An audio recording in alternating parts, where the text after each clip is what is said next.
Identity theft is the most commonly committed crime in the world. And this holiday season, it's going to be even more common because hackers are literally coming up with new attacks every single day. They use those attacks to steal our personal information and then try to commit identity fraud with whatever they can get. One of the common ones is everyone always wants to find the best deal around the holiday season to buy gifts. And they'll look for coupons that they can use to get a discount when purchasing things online. Well, hackers will typically create these sites that give away these coupons, but they'll make you register.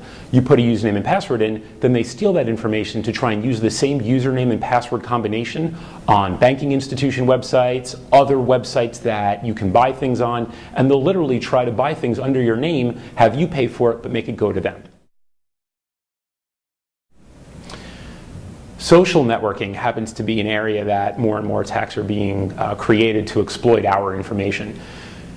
Identity thieves are always trying to be added to our networks and our friends groups, especially for students who friend much more people because they think they go to school with them.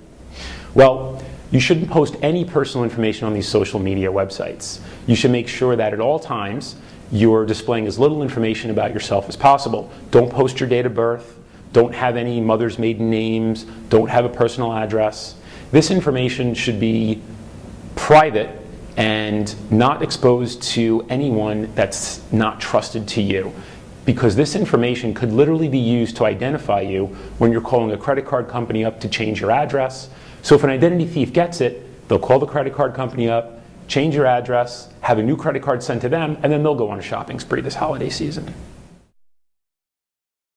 Make sure your computer's up to date with the latest software updates from Microsoft and Apple, as well as your web browser and any multimedia apps like Flash or QuickTime. Literally just going to a website could allow you to be infected with malware that steals your personal information or infects you with a virus. So these updates are always free and very easy to get, and they should come onto your computer automatically. Just don't click remind me later. Just do it right then and there. Also, when you're shopping online, make sure you have a secure connection. You can see a secure connection by clicking on the little padlock and making sure that it's there, as well as seeing if it's actually taking you to the website you intend to do business with. It's very easy for hackers to create a website of a similar name to Amazon.com and then have you give them all of your information instead of the real Amazon.com. Then what they do is they'll go and use that credit card number to buy lots of other things online. If you're unfamiliar with a website, you can use a one-time credit card that expires after one use. So if you're trying to find the best deal on a website and it isn't one that you're really familiar with, sign up for that one-time credit card, use it on that website, and then make sure that it expires after you use it. And then if that website happens to be fake, they're not going to have your actual credit card number and be able to use it on 20 other websites. Make sure you're always using complex passwords. Don't use the same password on multiple websites, because again, one of the things hackers will do is create a website with false information. Maybe it has all the latest and greatest coupons to save you deals. These coupons might not even work, but you'll try to get them. So you'll create a username and password, and then they'll show you some bogus information.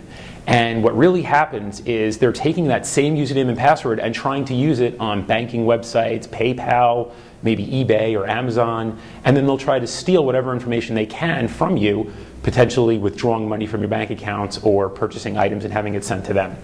So always use unique passwords. Make sure that when you're creating new passwords, use uppercase and lowercase numbers. Make sure there's a digit in there, maybe even a symbol. Smartphones are now more and more common. It's important that when people are downloading apps, and there's a lot of free apps out there, so everybody always wants to download the latest, make sure that you're not downloading just any app. Make sure it's trusted.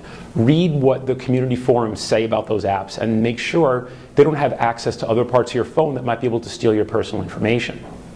It's very important that if you're doing any shopping from your phone, you're not saving your credit card number anywhere on the phone or using it on a web browser without a secure connection.